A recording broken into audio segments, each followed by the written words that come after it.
Buenas noches. Bueno, Luis, bienvenido a esta tu casa. Realmente es un honor tenerte, déjenme decirle al auditorio, es un honor tenerte porque la verdad las agendas de hoy, pareciese que con la pandemia se congeló un poco la actividad empresarial y creo que es todo lo contrario. Así que hoy tengo el honor y tenemos el honor en el día de hoy tener al licenciado Luis Alavés Bello, CEO del Grupo Sando. Y déjenme apoyarme un poco con la estructura del grupo debido a lo multifuncional que es en los diferentes giros, ¿no? Está Sandom Comercio Internacional, Sandom Inmobiliaria, Sandom Inversiones, están en el sector y explorando el tema ya en una madurez interesante en la parte de energía renovable, tecnología del sector agroalimentario, tecnología en educación a distancia y tecnología en salud y medicina. Así que bueno, creo que será una conversación bastante interesante y los tópicos que abordaremos esperemos sean del interés de toda la audiencia. Ahora sí, Luis, Gracias, veamos. doctor. Gracias por tenerme aquí y pues hasta que se nos hizo. Así es. Déjenme decirles que ahorita recordamos que teníamos 4 años con la intención de la primer cita y bueno, ya estamos aquí. Llegó el día. Llegó el día, así es. Oye Luis, pues a ver, la primera pregunta innegable es los grandes retos que has tenido, sobre todo los primeros retos como industria, porque evidentemente hay una transformación, el reto de hoy no es el mismo que tuviste evidentemente hace años, entonces los primeros retos que recuerdas. No, pues lo tengo bien claro, ¿no? O sea, el primer reto que tuvimos hace 20 años, o sea, año 2000, o sea, venimos nosotros en el sector agroalimentario. México no era un país exportador, o sea, éramos un país netamente que producíamos para el mercado interno, para el mercado local. Y a partir de todos los aciertos que tuvieron nuestros gobiernos del año 80 y en los 80s, cuando se firma el primer Tratado de Libre Comercio de México, Estados Unidos, Canadá, el NAFTA, pues ahí es donde empieza el gran reto, ¿no? O sea, cómo nos convertimos de productores locales, que éramos un país que netamente producíamos para consumir localmente, cómo íbamos a hacer para competir, ¿no? Porque de repente nos subieron de un día para otro cuando entra el Tratado de Libre Comercio en función, pues nos teníamos que subir al ring con los pesos pesados, ¿no? Sobre todo con Estados Unidos, con muchos temas de subsidios, de apoyos que le da el gobierno a los productores del campo en Estados Unidos.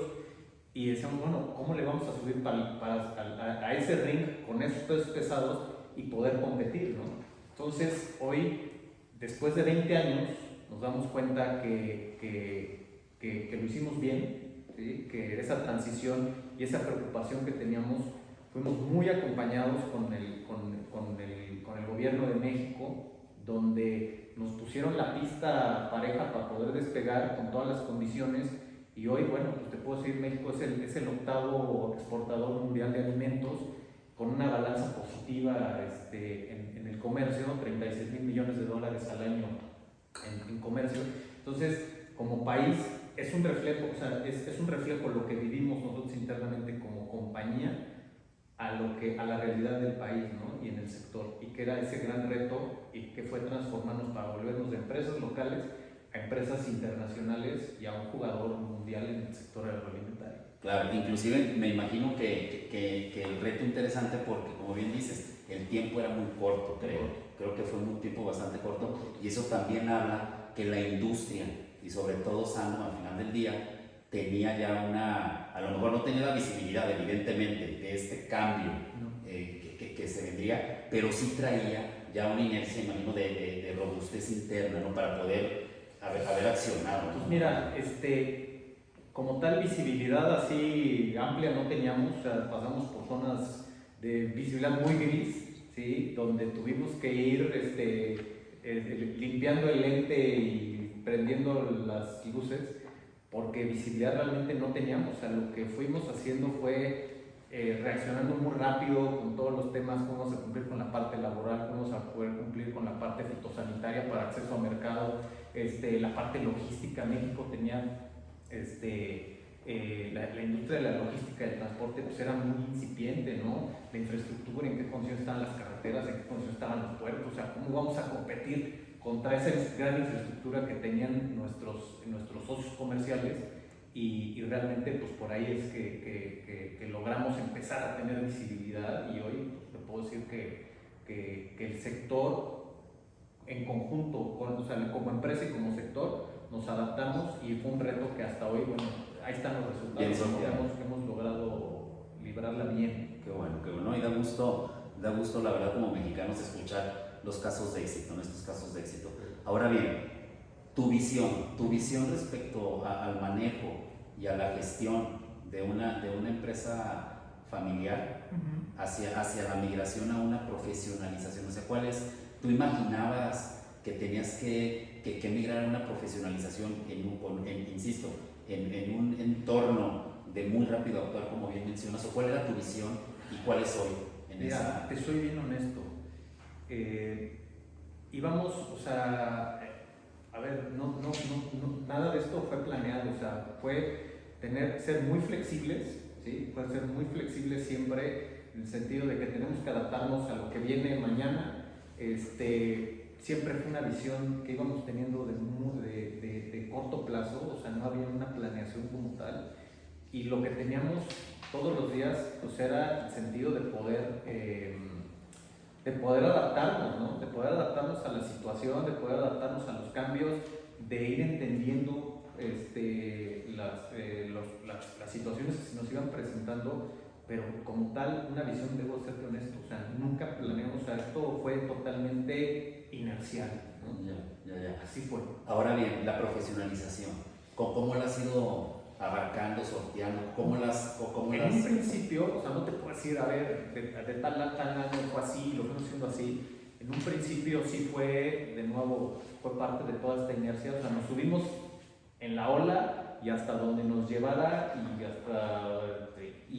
pero sí de unos años acá nos encontramos en la parte del negocio que es agroalimentario, nos tenemos que adaptar a todos los temas que hoy gobiernan el mundo en la parte del comercio, ¿no? O sea, a ver, sustentabilidad, cambio climático, responsabilidad social, gobernanza, etcétera, etcétera. O sea, nos hemos tenido que adaptar, pero hoy sí ya con una visión de que tenemos la visión 20, la visión 2030, la visión 2040, la visión 2050, porque sí estamos viendo que hay mucha presión y además nos gusta mucho hacia dónde se están llevando las cosas, que los mismos mercados, o sea, los gobiernos y los mercados están exigiendo que las empresas de nuestro sector haya un nivel de profesionalización de algo muy importante que es para nosotros, que es nuestra fuerza laboral, ¿sí? La gente que está en el campo, los que están trabajando todos los días en el campo.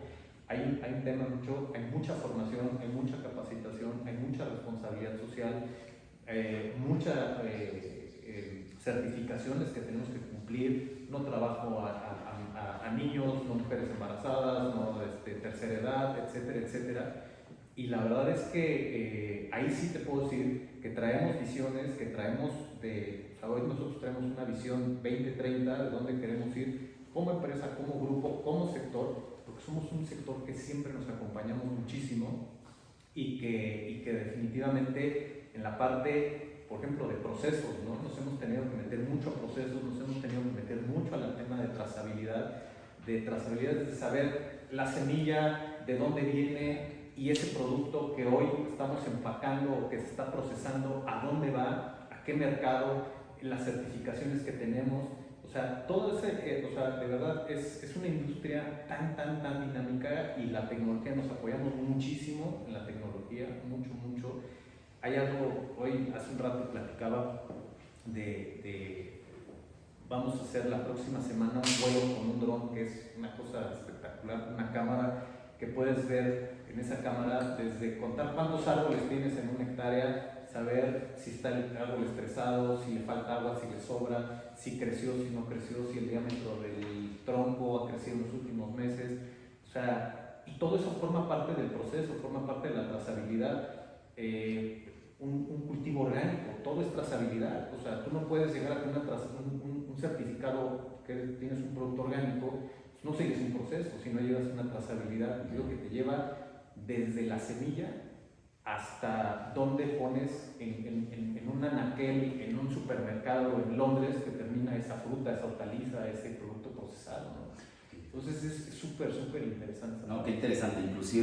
Inclusive creo que un tema a resaltar es cómo típicamente en las organizaciones y sobre todo en los giros, en los sectores, se tiene un paradigma, ¿no? Muy marcado, donde dices el tema de trazabilidad, el tema del proceso, el tema de ese seguimiento, de saber, ¿no? de llegar a una certificación, pero muchas veces está el paradigma que este tipo de asuntos o de tópicos van orientados a un sector, a un segmento tal vez de servicios, tal vez y yo la verdad automotriz, claro, automotriz, pero escuchar este asunto, este tema, este tópico de procesos, de trazabilidad, de parte tuya, de parte de Sandom, la verdad es increíble de cómo esto es multisector, es multisegmento, multiindustria, ¿no? Y la industria tiene muchas, o sea, somos muy transversales, ¿no? O sea, hay temas de trazabilidad donde interviene el sector de transporte de la logística, ¿no? O sea, tenemos que estar muy articulados con nuestros proveedores de empaques. A ver, la economía circular, disposición final de ¿qué estás haciendo con tus residuos sólidos, huella hídrica. O sea, es un tema que hay mucha articulación intersectorial, ¿sí? Las autoridades, aduanas, salud, las AGAPA, Secretaría de Economía. O sea, esto es una industria... Está muy enramado, ¿no? O sea, además de dinámica, es muy interesante por todo el entramado, como tú dices, y toda la parte de cómo tenemos coyunturas y somos complementarios, ¿no? Somos una industria muy complementaria. Oye, y ahorita con este tema en particular, el acompañamiento, digo, porque te escucho y casi creo, me imagino perfecto el acompañamiento que tienes que tener, primero como empresa y segundo como industria, donde bien dices, son servicios complementarios, entonces no es que tú entregas un producto a un proveedor de transporte y bueno, nos vemos en una semana que me entregues el producto, sino bien dices, oye, entiendo yo, hay un acompañamiento de decir cómo deben de ser las cosas, cómo vamos juntos, ¿no? Porque llevan el producto al final del día, ¿no? Y hay que cumplir con un tercero en esa entrega, ¿no? Me imagino. El acompañamiento lo tienes muy robusto como industria también. Así es, ¿no? Y eso te hace ir llevando, o sea, conocer a gente muy interesante que son de otros sectores, que como te digo, son complementarios, y eso es lo interesante de esta industria y de este negocio, ¿no? Que conoces, pero no solamente del sector, sino que estamos en muchos otros por todos nuestros proveedores, nuestros clientes, las articulaciones que tenemos con distintos sectores lo hacen un sector súper interesante, ¿no? Muy dinámico, ¿no? Muy dinámico. Oye, y otro tema, hace unos minutos comentábamos, antes de entrar al aire, comentábamos el tema de cómo vas teniendo eso sí una visión de cómo ir rentabilizando un producto que empezó hoy con un core business madre, ¿no? Con un core business madre, pero cómo me gustaría que nos comentaras un poco cómo ubicaron esa diversificación que mencionaba yo en la apertura, en ese multisector, multiindustria. Es una historia interesante porque nosotros comenzamos en el negocio del trading puro, o sea, hacíamos trading internacional puro, o sea, nos dedicamos a colocar sobre todo commodities, ¿no? O sea, materias primas del sector de los alimentos que no necesariamente los ves en un anaquel, en un supermercado, o que no necesariamente los utiliza un chef en un restaurante o una ama de casa cuando cocina, ¿no? O sea, realmente estamos en el sector de los commodities, empezamos con una compañía de trading, trader de commodities, pero al mismo tiempo en mi familia pues ya teníamos propiedades, teníamos ranchos que no necesariamente eran rentables, ¿no? Sino que eran pues que tenían infraestructura, que tenían agua, que tenían clima, que tenían buena tierra. Y el ir teniendo, o sea, nos dimos cuenta que para que este negocio fuera rentable necesitas tener mercado, ¿sí? O sea, no tienes que ser primero el mejor productor de una fruta, de una hortaliza o de un producto lácteo o de un cárnico, sino lo primero que debes tener es un mercado, ¿sí? Y nosotros lo que teníamos eran mercados y teníamos, la vida nos acercó a muchos países. He tenido la fortuna de, pues, prácticamente de conocer, no todo el mundo, pero conozco todos los continentes, conozco todas las culturas, y eso nos fue expandiendo, porque hace rato decías, esa quizás fue nuestra visión, ¿sí? La visión fue el internacionalizarnos, el viajar, el hacer contactos, las relaciones en este negocio han sido fundamentales, ¿no? Entonces, eso nos llevó, ese negocio de comercio, de hacer trading puro de commodities, nos llevó a convertirnos en productores, y no fue al revés. O sea, normalmente la gente primero empieza siendo productor, empieza siendo agricultor, granjero, ganadero, y después comercializa. No, pues fue al revés. Primero teníamos el mercado y después nos convertimos en productores. Y este sector así es, o sea, si puede ser, como te decía, el mejor productor de aguacate, pero si no tienes a quién vendérselo, el aguacate se te pudre en la bodega, ¿no? Claro. Entonces, por ese sentido, creo que un poquito es respondiendo a tu pregunta, ¿no? ¿Cómo nos transformamos en lo que somos ahora? Pues, o sea, fue a partir de toda la expertise que logramos tener siendo traders internacionales de alimentos. Y qué interesante, ¿no? Porque al final del día tú mencionabas hace un momento el tema de trazabilidad. Y qué interesante si hacemos una analogía donde hoy esa trazabilidad de industria, en el caso de Sandok fue a la inversa, donde fue primero encontrar el mercado e ir hacia... Primero vendimos el huevo y después compramos la gallina. Exacto. Sí, no, bien interesante. Pero igual, o sea, es que así ha sido. O sea, ahorita, a ver, hoy estamos en el negocio inmobiliario. ¿Por qué? Porque pues, teníamos tierras, teníamos reservas territoriales y hoy nos volvimos una inmobiliaria que hoy le rentamos y somos socios de plantas generadoras de energía fotovoltaicas en el sur de México, porque teníamos las reservas de tierra y que era más rentable, o sea que no tenían ninguna oportunidad de convertirse en tierras de cultivo, y hoy pues para nosotros son rentables porque tenemos, tenemos sociedades con compañías que hoy pues, utilizan esas tierras para producir energías renovables, ¿no? Claro. E inclusive entrando en mercados que evidentemente, como bien decías, tal vez fue, no quiero decir una reacción, pero que sí fue una avidez empresarial de visualizar el negocio, ¿no? En ese sentido. Ahora bien, tu visión a retos futuros, mencionabas hace un momento 2025, sí, 2030. 2030, ¿no? La visión 2030, sí. La visión, o sea, a ver, el reto de los más importantes que tenemos como país, en el sector, como empresa, porque, a ver, mi reto creo que es el mismo reto general que tiene el sector, definitivamente es el tema de la seguridad en México, ¿no? O sea, es un reto muy importante que prácticamente todo el sector que estamos viviendo, y es un reto muy importante. El reto, la parte laboral, ¿sí? También es muy importante. El que cada vez tenemos que trabajar más de cerca con nuestros colaboradores, con nuestros trabajadores agrícolas, la gente que está en el campo todas las mañanas, desde muy temprano trabajando, todas esas políticas que tenemos hoy que cumplir y que debemos de adelantarnos. O sea, es un sector que realmente no se espera a que te llegue el día cero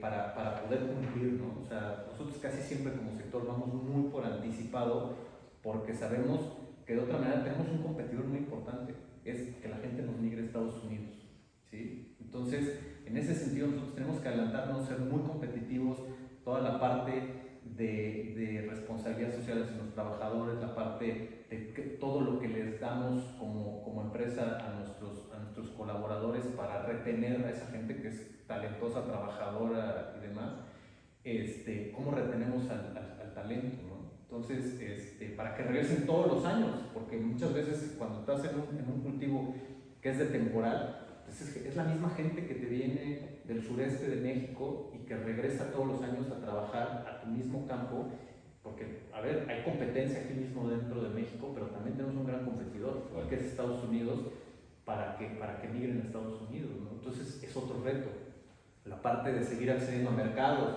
seguir ampliando los tratados de libre comercio. Hoy hay mercados interesantísimos con los que México no tiene tratados, o los tratados son o no son lo suficientemente atractivos para accesar como mercado, la diversificación del mercado. O sea, lo estamos viendo ahora con todo lo que pasó con el COVID. O sea, claro, nos dimos cuenta que de los 36,000 millones de dólares que México exportamos de la industria, el 80% se va a Estados Unidos. Entonces, ¿qué pasó con Estados Unidos cuando se detuvo los restaurantes, los hoteles, pues, las escuelas, donde consumen muchos productos producidos en México? Pues, ¿dónde colocamos todo eso? ¿No? O sea, había demasiados huevos en una sola canasta. Entonces, estos retos también, diversificación de mercados, diversificación de cultivos, nos queremos meter más a especialidades de productos mucho más. México tenemos climas excelentes para producir frutas exóticas, ¿no? A mí me gusta mucho y viene muy de moda, por ejemplo, la pitaya, ¿no? Que en Europa la gente está dispuesta a pagar 3, 4, 5 euros por una pitaya. Entonces son cultivos que son muy rentables, que son muy atractivos, que México tiene todas las condiciones para producirlo, y entonces ahí están los retos, saber identificar cuáles son las tendencias del mercado, hacia dónde la gente está queriendo sus gustos, o sea, hacia qué tipo de alimentos. Entonces, hacia allá están yendo los retos, y que como empresa, como industria y como país, sepamos identificarlos, producir esos productos, acceder a los mercados, mejorar nuestras infraestructuras, tecnificarnos más. Esa parte dentro de la misión que tenemos también, es la parte de innovación, la parte de tecnificación, formación y capacitación de todos los niveles que están en la organización. Entonces, pues por ahí va más o menos. Fíjate qué interesante, Luis, y la verdad es que se agradece mucho la apertura, la apertura que se está teniendo ahorita en la conversación con Luis, porque creo que hay un tema también muy interno, muy de casa, ¿no? Pero creo que con la confianza que tenemos es muy interesante verlo. Pero fíjense, yo no había caído la verdad en la reflexión, por ejemplo. Qué interesante ver que en todos los niveles, sea campo, sea nuestro conacional que está en la tierra, bueno, es un tema de cómo lo retengo ese talento, porque en cualquier actividad evidentemente se reconoce que hay un talento, un talento operativo, un talento táctico, un talento estratégico, pero vean lo interesante que en una industria como estas, ese talento operativo sea bien valorado.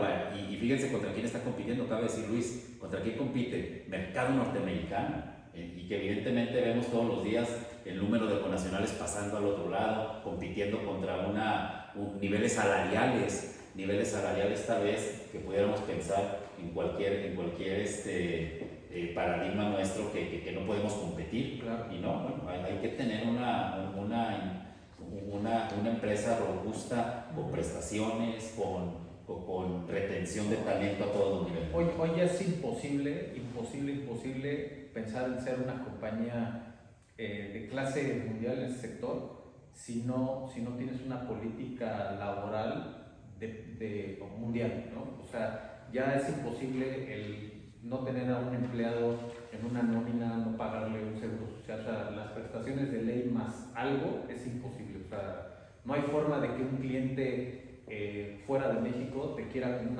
retailer, un distribuidor, un importador, porque hay muchos requisitos de cumplimiento para poderlo hacer, ¿no? Entonces, y como te decía hace rato, somos una industria que casi siempre no esperamos a que nos llegue el minuto cero o el cuarto para la hora para empezar a generar ese cambio, para hacer las modificaciones que tengamos que hacer para poderlo lograr. Claro. Oye, otra pregunta, Luis. El tema del asunto y el tópico de los procesos en el campo.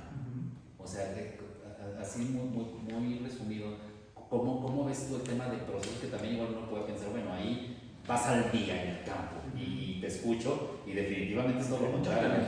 Todo está planeado.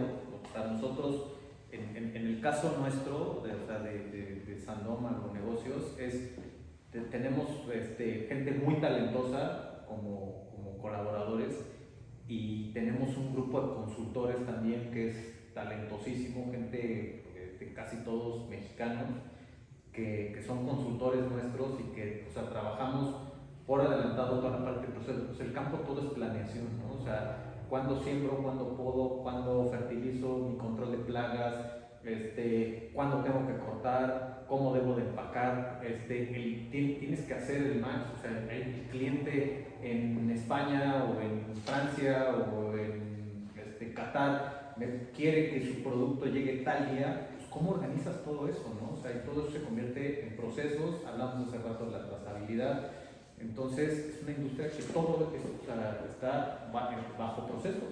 Claro. Y no puedes tú esperarte 2 semanas más porque sabes, porque te vienen las lluvias o se te madura y perdiste precio o perdiste la cosecha o perdiste el cliente.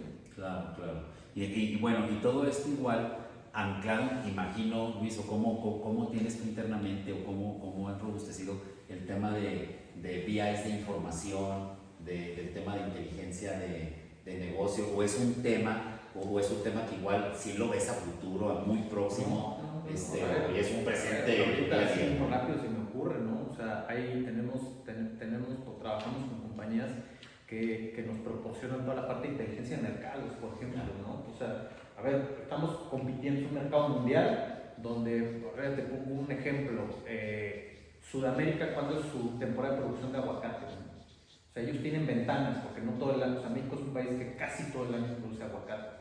Estados Unidos es muy de temporada, Sudamérica es muy de temporada. Entonces, esa inteligencia, nosotros utilizamos mucho la parte de inteligencia de mercado y sabemos cuándo abren y cierran las ventanas, cuándo arranca la producción no arranca en pico, va subiendo y de ahí empieza a bajar. Entonces, toda esa inteligencia de mercados, hoy hay gente talentosísimo, Pepe Medina Blanca en Guadalajara, que él es nuestro prácticamente quien provee de todo esto y que sabe perfectamente, digo, o sea, te puede dar para la industria automotriz, pero en este sector prácticamente te maneja de memoria los 10 cultivos básicos que tiene México, cuándo están en temporada, qué países requieren esos productos, porque no es lo mismo Europa cuando están en invierno, en pleno invierno, no quieren comer mango, ¿no? Lo que quieren es comerse algo caliente, una sopa, lo que sea, y lo que menos quieren es comerse una piña o un mango, ¿no? Entonces, esa inteligencia de mercados no solamente es la parte de qué producimos, sino también qué consumen. Y nuestros competidores o el resto de los jugadores mundiales del sector, en qué etapa de su producción están. Entonces, ahí utilizamos mucho, para responder muy rápido, la parte de inteligencia de mercados. No, qué interesante estar preparado en todos los tópicos, ¿no? Oye, para ir cerrando la conversación. ¿Ya tan rápido? Sí, bueno, la verdad es que yo estoy encantado y casi me atrevería a decir que esta es parte 1. Una copa exacto. Esperemos ya parte 1 seguramente y vendrá, porque la verdad está bien extenso el tema, bien interesante, muy, muy interesante. Ahora bien, administración del cambio. A ver, nosotros en Goesh estamos convencidos que una empresa exitosa, métodos exitosos, procesos exitosos, análisis de mercado exitoso, vaya, todo lo que le quieran meter. Si no traemos un componente que de forma transversal aborde todo el tema de administración del cambio, lo que le llamamos el mindset o el chip del colaborador, eso ¿cómo lo vives? O sea, porque evidentemente si no logras que el colaborador, y creo que estar hablando de humanos, estás hablando de un gran reto. Es un tema que justamente hace unos días, o sea, lo traigo muy fresco porque hace unos días en una reunión estamos viendo ver cómo podemos hacer que esa cultura o el mindset, que todos en la compañía tengamos desde el señor que es nuestro trabajador, nuestro colaborador de campo, hasta la persona, el de administración o de logística y demás, y todo radica, y vamos a la conclusión, que es ese tema de la cultura es con la comunicación, porque no es lo mismo cómo le comunicas al colaborador de campo, al director de logística, ¿no? Entonces, es el poder tener esa comunicación con la persona al nivel con el que estás hablando, con un lenguaje que te pueda entender, ¿sí? En un entorno en el que te lo pueda entender. Es difícil quizás el llevarlos al de logística, llevarlo al campo a que entienda esto, y al del campo llevarlo a una sala de juntas o hacer una videoconferencia con él. Entonces, al final, ¿qué decidimos hacer muy rápido? Hacer videos, ¿no? O un history que sea muy didáctico para todos, que utilice un lenguaje sin sofisticaciones, sin utilizar, o sea, ser lo más digerible, ¿no? Sencillo posible para que ese mismo video se pueda transmitir a todos y que todo el mundo entienda y ir transmitiendo esa parte básica de la cultura de la compañía y la cultura, incluso hasta la parte de la misión de la compañía, o sea, donde, Sí, que ese claro. señor sepa que la semilla que está sembrando o que esa fruta que está cortando, a dónde va a ir, ¿no? Y su trabajo, que es súper importante, como lo es el del CEO o del director de logística o la gente de administración, ¿no? Entonces, así es, o sea, así tengo ese ejemplo muy fresco porque fue tema hace un par de días, ¿no? Claro, ¿no? Ya, pues fíjate, yo creo que al final del día hablamos de lo mismo, creo que da gusto ver, y la verdad a mí sí me apasiona estos temas, estos tópicos, y la verdad es que ver empresas como Sandom, como el grupo en un giro, donde tal vez es un giro muy cerrado, muy acotado, me refiero como industria de alta especialización, es interesantísimo cómo ver que siempre abre en todas las organizaciones una capa normativa, una capa estándar, donde no podemos vivir sin ello, ¿no? Muchas gracias, Luis, por la conversación hoy. La verdad es que sí nos faltó la siguiente copa, muchas gracias. Y bueno, seguro, de una vez lo comprometo, Luis, ahora para noviembre. Pero que no sean 4 años. Que no van a pasar 4 años y seguramente será noviembre o diciembre de este año más tardar y vendremos con la parte 2. ¿Sale? Muchas gracias. Luis, muchas gracias y un gusto. Gracias. Gracias.